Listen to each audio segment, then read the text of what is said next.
I don't think I can name a Mark Anthony song though off the top of my head. Well, not yeah, me either. Well, that's just because We're men. we're We're not white. Latino. Yeah. You can listen.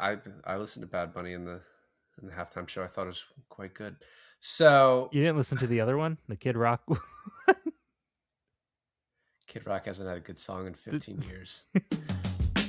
I finally Watched.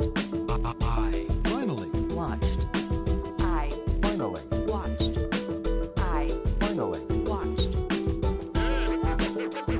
I finally Watched. Hey everyone, and welcome to another episode of I Finally Watched. This is David. And this is Alon. And I finally watched The Substitute. Did you like this? I found it pretty entertaining. Now, do I think this is a good movie? No. Yeah. But did I think that it was like pretty fascinating from beginning to end? Yes. You know what this kind of movie reminded me of was The Pacifier a little bit with Vin Diesel. So the thing this reminded me of, and may he rest in peace, Chuck Norris. This reminded me of a 2-part episode of Walker, Texas Ranger. Oh, yeah. You know what's so funny is that when I'm watching this, Tubi at the bottom of the screen, whenever I pause this movie, Yeah. suggested like 9 Chuck Norris movies. Yeah. So I watched Two this. episode of Walker Texas Ranger is hilarious. So we always would watch Walker, Texas Ranger Saturday night as a family. And I just have so many vivid memories of like, there's 8 minutes left in the hour. And I was like, there's no way Walker can wrap this shit up in 8 minutes. So I was like, we're about to get a cliffhanger. And then we'd have to wait. You have to wait an entire week, which kids don't even understand anymore. It reminded me a lot of like a direct to video movie, which this wasn't, I don't believe. But then this movie spawned in like consecutive years afterwards Substitute 2 and Substitute 3 and then Substitute 4, which wasn't even called Substitute 4. It was like something power. I don't know. It was oh, here we go. The Substitute 4. No, it was Substitute 4.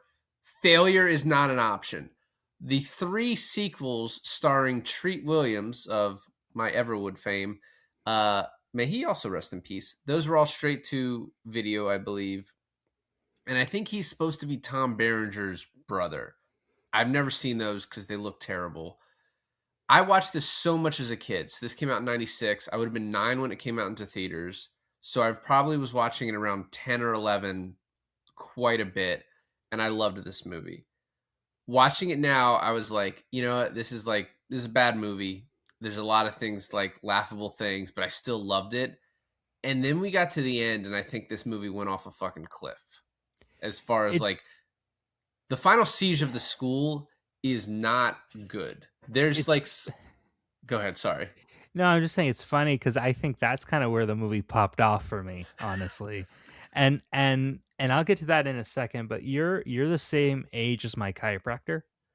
Oh yeah, did he like this? And Did you ask him about the Substitute? I did, and he kind of said what you said is he's like, I haven't seen it since I was a kid, but I kind of remember liking it a lot.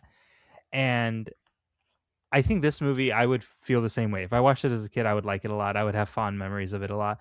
But and I told you this before that sometimes this movie feels like an actual movie. Yeah. And then sometimes it feels like a Steven Seagal like self jerking off session. This movie's like 10% away from being like, is this going to get nominated for awards? And then it just things happen where you're like, No. oh no. No, this movie is like 50% off. Is this going to get nominated for an award? It's 10% off becoming like a parody of itself almost. Well, yeah, that's true too. It is teetering for sure. And one of the things I noticed this time, it's why I compared it a little bit to Walker is Tom Berenger, I think, is 46 when he made this movie, and he moves like he's 66. You think so? I guess I didn't really pay attention to that. Yeah, no, you're right. Well, that's the thing too, right? It's like the choreography, fight scenes in this movie are god awful. Like it's aged the worst, and it's the thought I had of like, we are kind of in a renaissance of like good fight movies right now Yeah. with like the Raid movies, the John Wick movies, like the Bourne movies. Like we have gotten spoiled, and I don't think we remember how bad the Dark Ages used to be of like fights in movies. Like there were some people complaining about certain movies with certain choreography. Like I remember people complaining about the Nolan Batman trilogy having god awful choreography. Yeah, And when comparing to something like John Wick or even like the Bourne movies, I guess they're right, yeah, but I don't notice, and it doesn't really like matter to me with when it comes to those types of movies. But with this movie, it is so apparent how bad yeah. the choreography is. It sticks out like a sore thumb. Like when he's beating up or I guess when the Samoan is beating him up, The Seminole. whatever. Go Florida, I guess. But when You think Samoas are Floridian? no, the Seminoles are. They are for sure. Yeah. Oh, I guess this does takes place in Florida, doesn't it? Yeah, in Miami. Yeah. But when he's having that fight with him after beating his wife, not him beating his wife, but the Seminole beating his wife, Yeah. that was probably the worst in the entire movie. Like that fight scene was so bad, and then the later on, That's the first one, and I'm like, oh shit. well, the later on one where he has a rematch with him is also really bad. Not as bad, but yes, Right. still not great. Exactly. But anyway, no. What I was saying is like later on in this movie, I feel like this movie kind of does fall into a groove at the end, It does. and I But I really like it. I was like, okay, I wasn't too sure about the beginning, but there's a certain point, and we'll get to it when we get to it towards the end of the movie, that I'm like, is this movie good? and I still think it is. I think there are so many instances that I have written down in the end of the movie where people do things and it's like you guys are supposed to be like ex-military, now guns for hire, and you're making the dumbest decisions that I've seen. Well, okay, when you have what's supposed to be high school students overtaking ex-Vietnam mercenaries, like Yeah. that's when you're like, okay, what the fuck is happening here? Well, I mean, and really like Tom Berenger is not good at his job. He fucks up Cuba. He barely beats that. He gets knocked out by the Seminole guy, and the cops come. He is about to be killed by Lacus until the landlady shows up. Well, even worse, where he's really not good at his job because he's supposed to be a mercenary spy guy, right? He deals with top confidential things.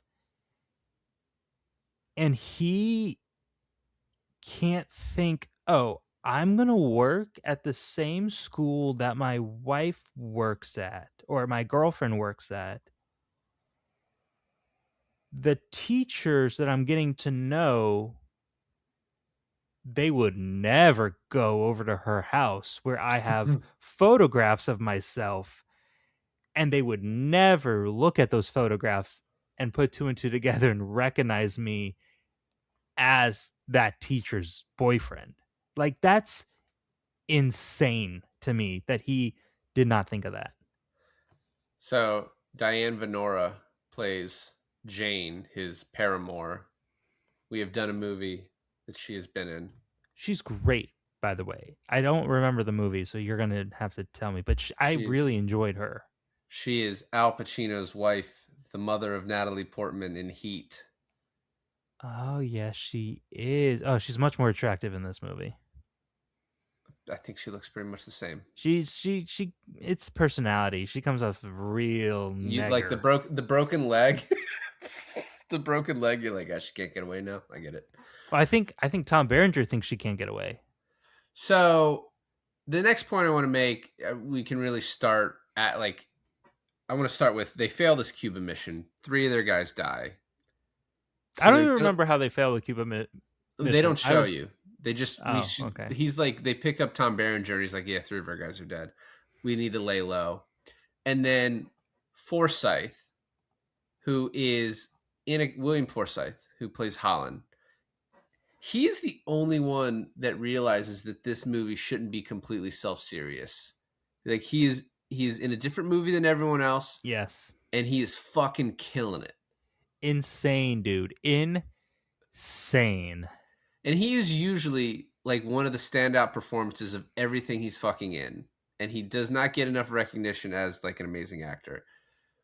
But he like when he's fucking down there with the drugs, just doing like an Indian chant with his like hand to his mouth, and like they're like, hey, they're coming down there, and he's just fucking going nuts. To the point where every time I watch this movie, including this time, I was like, I can't remember if he's a bad guy. Yeah. Every time My wife I walks forget. in. She walks in the middle of me watching this movie, and it's seemingly he double crossed him at the when they're tracking down the Seminole and the other guy at the boat marina. Right. He seemingly like double crosses Tom Berenger, and Taylor goes, "Oh, he double crossed him. He betrayed him. Isn't he one of his guys?" And I'm like, "Yep." And then he shoots the Seminole, and she goes, "What is this movie with a triple cross?" And I was like, He's I don't think he ever actually double crossed him. I think he was just like trying to give a fair fight, but then he was like, "Oh, my guy's gonna lose, so I'm just gonna jump in." it was payback, but he is like Tom Sizemore and the action is the juice for him. Like he's just fucking around having a good time. Like it's not about the money, it's about like having a purpose, having a job. Yeah. So he definitely saves the movie in parts. And like I still love the movie. I just think the action in the end is particularly bad, and I think the decision making as we'll go through is bad. When did you realize the principal was bad? I had my suspicions right away, Yeah. but the movie pretty much tells you right away. It definitely is a little obvious, but I had also seen it, so I wasn't sure. I There was a moment where he's talking to him, and he's just not making a big deal out of all this happening. Right. And so the thought occurred to me. I was like, is he like a crooked ex-cop? Like because he was an ex-cop.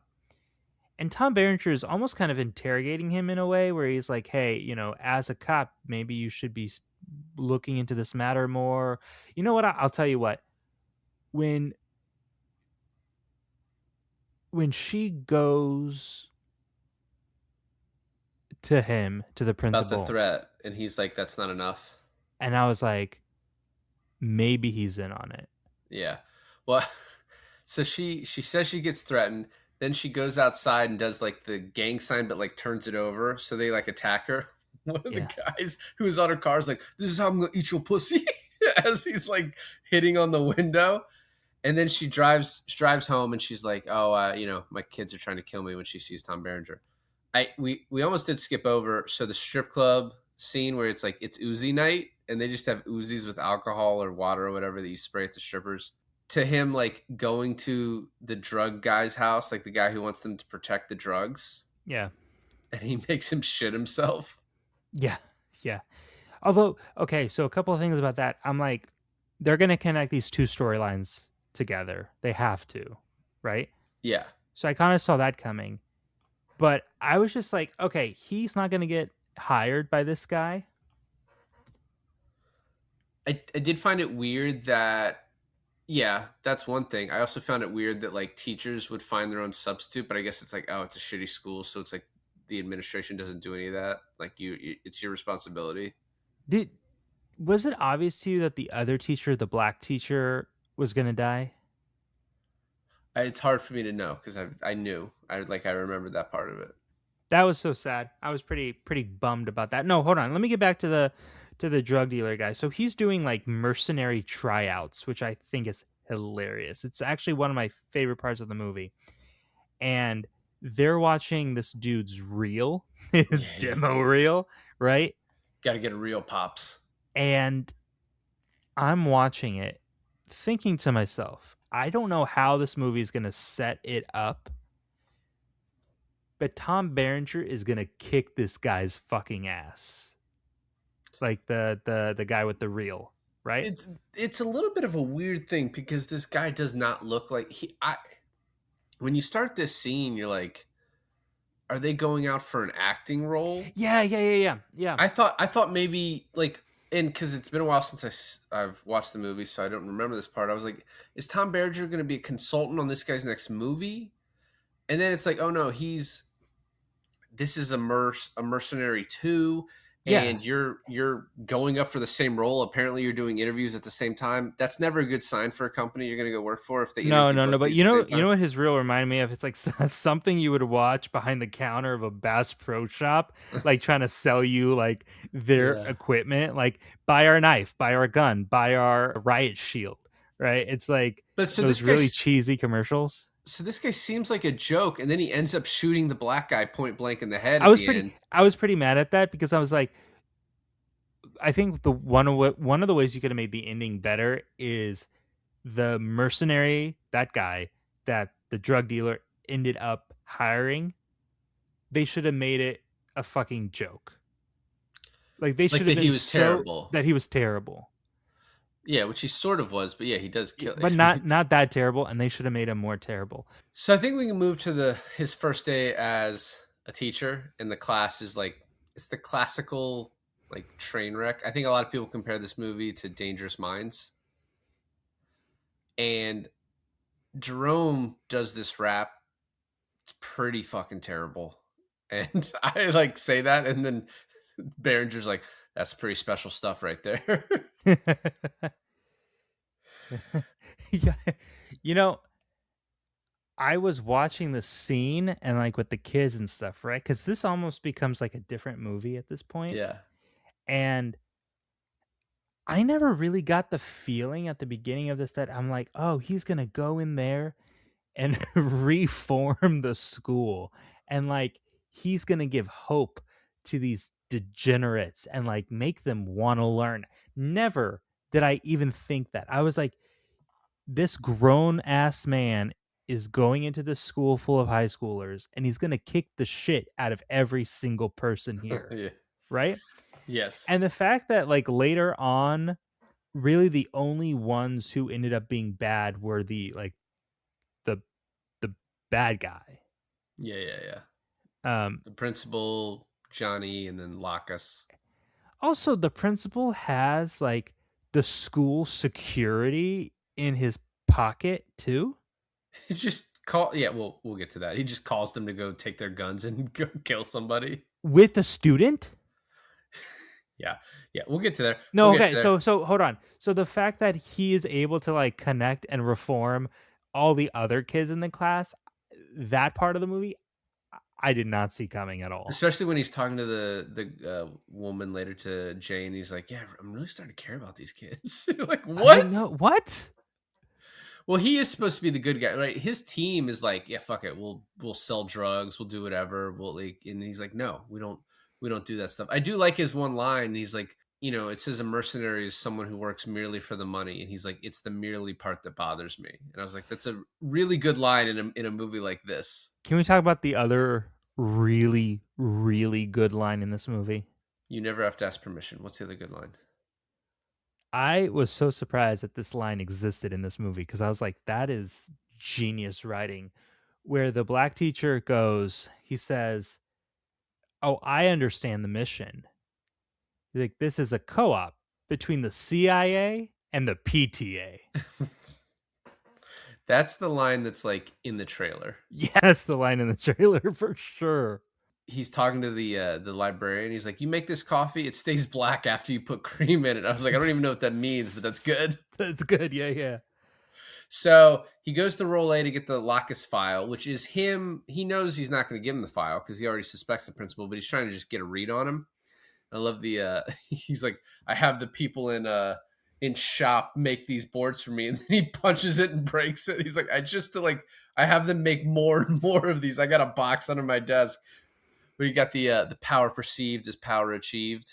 Yep. It's good stuff. And then So he kind of throws that line back at him later. correct, which is interesting. So day 2 sees the guy with the shiv, gets the can thrown at him again, and he knows it's coming because it happened in the first day. Grabs it and then does this like pushing throw motion back and hits the dude in the face, and he's like, "Oh, you hurt me," which he didn't. Like, he was fine. And then he bends the other dude's finger to get the shiv. And I always, every time I watch this, I find it funny that the principal's like, "You need to apologize." He's like, "The fuck I am." And he's like, "All right, well, you're fired." And it's like, you're trying to stay around here for a little bit of time, but you're just like, "I refuse to apologize to those assholes." Like, I won't do it. And my favorite part was when he's like, he's like, "What do you want me to do? Go write 'I'm sorry' 10 times on the board?" And he's like, "Try 100." And then he's almost going to get up and fight him. And he's like, "Hey, in life, you have a few decisions you got to make. Is this going to be a wise one?" And then he ends up going up there and writing, "I'm sorry," but then spelling it wrong. Now, that's not the funny part. The funny part is later on, someone points out the misspelling. It's the other mercenary. He's like, "I'm sorry." Yeah, and he goes, "It's kind of our class mantra." So I like when the principal's like, "You have 2 masters from Yale, a degree from Princeton." He's like, "I thought you laid it on pretty thick, Rem." And he's like, "What do you want me to do? I had a day." He's like, "I couldn't think of other colleges. I just was like, Yale, that sounds good." So when the movie took a turn and he was like, "All right, I'm going to reform these kids. I'm going to actually teach them about history and whatnot," and the principal walks in and he's kind of like watching him actually teach, right? Yeah. I was like, this is before I was 100% sure that the principal was in on it, but I was just like, a School of Rock moment. I know you've never seen School of Rock, but I'm aware of it. kind of a similar thing happens where the principal kind of walks by the door and sees Jack Black like actually teaching the kids, and there's like a sweet moment. And then I'm like, oh wait, this guy doesn't give a shit about that though. So the scene you were talking about where he's like, "You're late, Juan. That's one demerit. Right? Sorry 100 times." He says, "Life's a chess game, Juan. This is a crucial move," which is also a very good line for this movie. And then he's talking to them about like, "What's your future going to be?" And he's like, are you going to go upstate to Rayford Prison? Which, by the way, been to Rayford Prison as a visitor, not a place I'd want to be. Sure. But also, this is where like it becomes very like Dangerous Minds. Absolutely, for sure. And then he's talking about like, oh, gang funerals, and he's like, "How many of you have kids?" And the one guy raises his hand, and the other gang member's like, "Yo, you got a kid?" Like, Yeah. How come we've never talked about that? So then the principal tells Lacus to kill him, and this is the first scene where things sort of go off the rail. First of all, Jerome and some other of his African American friends are outside playing football. I think they're called homies. Jerome can't throw a football for shit. Like, the guy who plays Jerome in real life must be a dude. Well, his name's Sharon. Must be a guy who did drama in high school, because like his athleticism is questionable at best with that throw. I wasn't even paying attention. But then, so Shale kind of sees that he's being set up on the camera, so he puts his vest on. He walks outside, sees them. Wait, hold on. Does it show at any point him setting any of these cameras up? The other guys are, because when he comes in the second day, Luis Guzman is up on the pole, and then the black guy is inside. Oh, because they're pretending to be like maintenance workers. Yeah. Oh, They I set it forgot up. that part. Yeah. So he runs up and goes to the library. All the security guys, Lacus, his 2 guys, all go to the library. He's like, "Give me your guns, put them on this cart." Librarian, take him in there. He then sticks his gun just in this little cubby hole and hits a couple guys with books. Does these like, "Why don't you read the Count of Monte Cristo?" and throws it at him or whatever. And then runs away from his gun. I was like, immediately one of you should just like go grab the gun. They do? Well, eventually they do. After like, I think 2 of the guys end up getting thrown out of the building. Well, they all get thrown out of the building eventually. But he gets shot, and then he I throws the love that last scene. two. That's a great scene too, where the principal is sitting at his desk waiting for like the news that he's dead. He hears the one body falling out the window and he's like, must be Tom Berenger. Mission accomplished. And then another body falls out the window. And then another body falls out the window. Except he hears the one body, he starts calling 911, and as soon as he hears the second, he's like, "Oh fuck!" And he's like, Yeah, that's "Never right. mind, it was a false alarm." That's right. That's right. And then the third body. And that's just like hilarious. Now, I know you've already seen it. You already know what happens. But let me tell you from someone who's watching this for the first time what I fully expected. He gives all the guns to the librarian. I thought the librarian was going to be in on it. I thought he was going to hand those kids their asses, throws them all out the window, turn to the librarian and be like, "Okay, good job, miss." She pulls the gun on him. The librarian with a great line. Sorry about the windows. She's just like, fuck it. Yeah. But I mean, you could see that, right? Like he has the security, which you said you were going to talk more about that. Well, no, this was the scene about like how they Okay, but explain. So are the security guys at the school just hired mercenaries, I think undercover as security guys? no, he hired them. They work for him. They're also in on the drug thing. They're But you getting could paid see how off I could too. also think that the librarian was in on the drug thing. I think the fact that she's introduced early on and that she's an older woman that you shouldn't think that, right? I like after this happens, he walks by the principal. He's like, "Oh, you wanted to see me, right?" And he's like, "Wow, we can just do that tomorrow." Well, he gets shot, right? He wears the bulletproof vest. He gets Yeah. shot. They think he's dead. He comes back. Later on in the movie, the principal orders a drive-by shooting for him, thinks he's dead. He comes back the next day, and everyone is like surprised that he's alive. And he's like, "Why do you think I'm dead?" He's like, "The principal announced your death over morning announcements." Well, I like when the one kid outside's playing taps. He's like, "Who's that for?" He's like, "You, sir." Yeah. It's like, "Oh, I guess I am late." The next thing, though, I want to talk about is so they follow Juan Lacus, which, by the way, I haven't even mentioned, is played by Mark Anthony, which is Is that Mark actually, Anthony? and he's pretty fucking good in this movie. Is that Mark Anthony? Yeah. Holy shit. The only other thing I've seen him in that I can remember is Man on Fire, which he was also pretty good as like a Weasley husband. Oh, he's pretty good in this movie. Yeah. He is. No, I think he's probably the best acting in the movie outside of William Forsythe, just doing whatever. Well, he because we wants. know Mark Anthony. We know he's nothing like this. I don't think I can name a Mark Anthony song though off the top of my head. Well, not yeah, me either. Well, that's just because We're men. we're Or not white. Latino. Yeah. You can listen. I listened to Bad Bunny in the halftime show. I thought it was quite good. So You didn't listen to the other one, the Kid Rock. Kid Rock hasn't had a good song in 15 years. So they follow Juan doing a drug drop.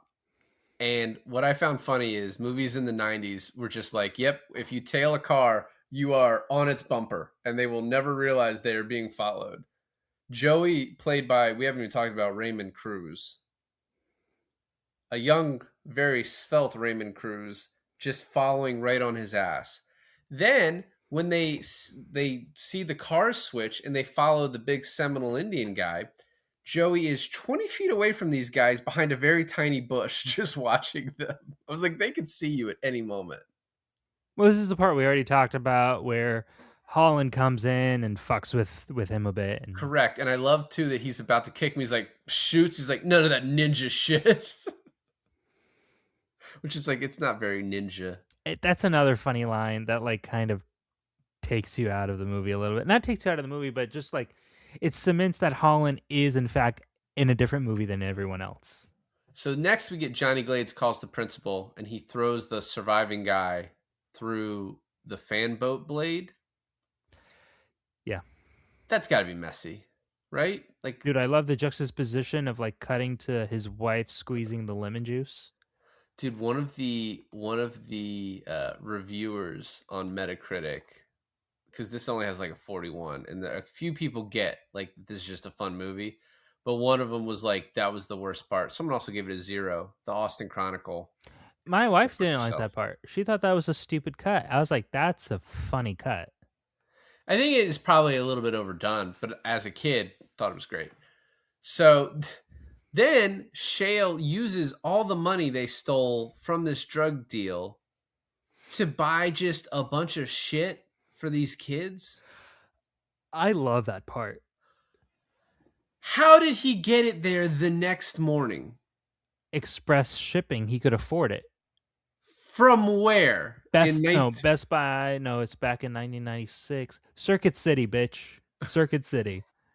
It was, but hold on. So that the tailing looked like it happened at like 8 o'clock at night, and then school opens like, and then there was pizza. Like the logistics on this, he was all night. He did not sleep. He was setting this shit up. But you know what's really funny is he's making a morning announcement about he's like new athletic equipment, new computers, all the best stuff. Also pizza, no anchovies, and everyone's like, "Whoa, yeah, woohoo!"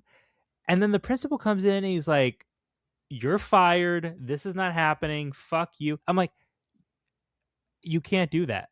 He is beloved by everyone at the school, and you are making it so obvious that you're the villain here if you fire this dude right now. Which he says he's fired, but I don't even. Nothing comes of that, right? No. So next he gets shot in the drive-by, and then Sherman, like, by the way, Lisa, very hot in this movie, but Sherman This is is a student, Yeah, the high school student. she's older than me. This movie came. She's probably 50 years old now. You know what's funny is that not a single actor in this movie who plays a high school student makes a convincing high school student. Well, I don't know. How old do you think Jerome was? They were all early 20s. They had to have been. Let's see. He was Especially born, Mark Anthony. Mark he was Anthony was born in fucking... He's born in 73, so he would have been like 23. So Yeah. you got that. You got me there. Not a single one of those. It's like the age difference between any of those students and Tom Berenger is 15 years max. All right, so Maria Celedonio, she was born in 72. So yeah, she was 24 at the time. No, So I was just she's pulling your actually, leg. yeah, I was 10. She was actually the pervert anyway. She doesn't know you. So you already talked about it, but the scene where Sherman gets killed, especially because it makes the principal evil, because he's like, let me just fucking put you out of your misery. And he's like making fun of him as he's killing him. You sniveling little worm. You'll die the way you lived. I'm like, unnecessary. Yeah, you're killing the guy. You don't need to Also, be a bitch he gives about up it. his life to save a student. And then I love because he knows about Shale is Smith and Smith is Shale and all that stuff. He tells the student to tell Smith, which at that point, it's like that student must be thinking like, why am I going to tell another teacher about this? Right. Yeah, maybe we should go to the cops about this? Also, did she see the principal being part of this? I think so. Yeah, no, yeah, because she saw the drugs. They both saw the drugs and then they backed away. Okay, So she even better knows. question. Why did she show up to school that day? Well, she shows up like way later. Don't go, She has to tell Smith. I guess. Also, when he's making an alias for himself and he tells Rem, he's like, hey, pick an unusual name like Jim Smith. I'm like, what the fuck? So the next day he shows up, finds about Sherman. He's like, I gotta leave. And I guess this is when he goes. Is this when he goes to Highlight, maybe? I think this is when he goes to Highlight. Yeah. And then he puts Jerome in charge, but then Lisa immediately shows up and like, we need to talk. So then they go to Jane's where Lacus already is because he's like, hey. But why does Jerome and Lisa go to Jane's? Because she will know how to get in touch with Smith because she hired him. Okay. The highlight scene is very funny, and he like tells him everything. He's like, I'll tell you, just don't hit me again. He tells him, and then he hits him one more time in the face. That would fucking kill you. I thought so too. Like that guy's, and then later on when he's like, "Yeah, I'd like to get out of here," he's like, "Why?" He's like, "Oh, my dad's very sick. I want to leave. I need to leave town." It's like- so he gets a call from Jane saying, "Hey, I need you to come over here to Shale. I have to give you paperwork," and he knows it's a trap. What the fuck kind of plan is this? He brings ninja stars, comes in, shoots one guy, hits another. Like, he gets completely overtaken. You have a team of mercenaries that you could have like had come with you. It was a good idea with the present in his face and the gun behind the present, but like He ends up on the ground in 8 seconds. he doesn't follow through with that much. Also, like if I was Mark Anthony, I would have just killed him a long time ago. Immediately. He gets lucky the landlady shows up. He And gets then he lucky gets that Jerome saves the day. correct. Also, I didn't Back think to it was going to be back. Jerome. I thought it was going to be Lisa that pulls. Yeah, I believed in her too, but unfortunately. Damn. And then we get to the final showdown at the school. And I love the line from Forsyth, "I'll have a real nice surprise party for them." She's just down there. You know he's doing the drugs the whole time. He's just got fucking white powder all on his face. My favorite part, also a very frustrating part, is when he had Glades like tied up Yeah. and then he kept like kicking the powder in his face. Why did Johnny Glades and the principal split up at any point? You would think those two would like have stuck together the whole time. To It also get the roundabout on Holland. it also seems like there's 100 dudes there, and we don't see nearly that many killed. So here, just in order of Oh, the I see what things. you're saying. Yeah. So Joey uses a rocket launcher on 2 guys. If you had a rocket launcher, maybe hit the 20 guys that were standing outside all together. I was gonna say, if you had a rocket launcher, why didn't you get it to Luis Guzman, who's on the roof? Yeah. Yeah, no shit. Why are you gonna use it inside a school? Wellman, who is the black guy, just sticks his head out of the classroom when he gets killed. And then the way he falls is not the way you fall when you get a shot to the head, like with the muzzle on your head. He just like, instead of like the force shooting his head away from the gun, he falls like perpendicular into the Yeah. classroom. He kills a couple of guys really cool with Yeah. a knife just to go out like a fucking pussy willow. That's a term. Guzman on the roof gets shot and then just like, oh, let me just stand up. Just stand up right here. Then kills one guy with the grenade. You had fucking grenades? Yeah. Holy shit. I will say the thing I really liked about the ending of the movie, though, is how they set up each person to each villain. Like Jerome took out his fellow student, right? Yeah. And then you had Holland and like the other mercenaries take out a couple of the main bad guys, but you leave Tom Berenger versus the principal at the end, and I think that was a really smart move. Yeah, I mean, yeah, it has to be that way. So Rollet fights Shale. Instead of grabbing the gun, there's a gun right there. He starts fighting him. I think eventually he grabs the gun. Well, no. He eventually grabs the gun when they like make it out into the hallways, and he hits him with the fucking thing, the fire extinguisher. Yeah. And then he has the gun. Then he's able to like do that thing where he hooks his arm around him, like knocks the gun away, hooks his arm around him, and then I think takes the palm of his hand and like hits his nose up into his brain to kill him. I think is what that death was. Oh, he kills him. He definitely kills him.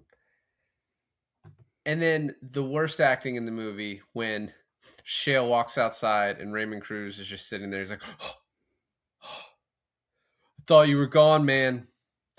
Not this time, Joey. Maybe do another take on that. And then the movie ends, and which I'm okay with because I think you have the reconciliation with everyone in her apartment, and everything happens there. And then you have the action sequence and then it's the end. So I'm okay with that. At the end of the day, it's fine. It's a fine movie. I wouldn't bother watching the second or third or fourth. I don't think. Yeah, I don't think you need to. There is this thing where they're talking as they're walking away. First of all, walking very gingerly away as they hear cops coming, and there's 50 bodies in that school. They're just like very slowly walking away. He's like, The big well, question is, do you think he goes to school the next day? Probably not. He's like, I still have to teach these kids about Vietnam. No, I think they've moved on after Vietnam. He's probably getting into Persian Gulf 1. And they're like, 1? He's like, yeah, you guys don't even know about 2 yet. So he's like, where's next? LA. He's like, another school. He's like, and Joey's like, oh, fuck that one. What about Jane though? No, but I'm saying we got everything with Jane back. He's leaving her? They're done? I don't think so. I think well, he said he's gonna move to LA. She can move with him. Would she? It's better school system. But he also needs to get the fuck out of Miami because people are going to be like, yeah, everything went downhill when this substitute came in. Well, she needs to get the fuck out of Miami too. You think she's going to go back to that school? I mean, also, how do you operate that school now? The principal's dead. Half the teachers are gone. Yeah, it's just got messy in a giant drug trafficking ring. I mean, do you also think that the cops are going to be able to connect that it was the principal that was running the drugs out of the school? Like, will they be able to figure that out? I guess Lisa will tell them. She seems like she's going to go to school the next day. She does not miss. I think this is an okay movie. I give it a 6 out of 10. Are you doing it in the over 300 episodes we've done? This is the second time you've given a numerical score to a movie, so it feels appropriate. 6 is pretty good. That's not bad. I think it's a fun movie, and it definitely, I mean, the whole point of this podcast, right? Like, this movie has a special place to me because 10-year-old me thought that this was the height of cinema. It's not as good, doesn't hold up as nearly as well as it did, but I still enjoyed the watch, so I'm glad we did it. It's your birthday choice, so happy birthday to you. And I finally watched The Substitute.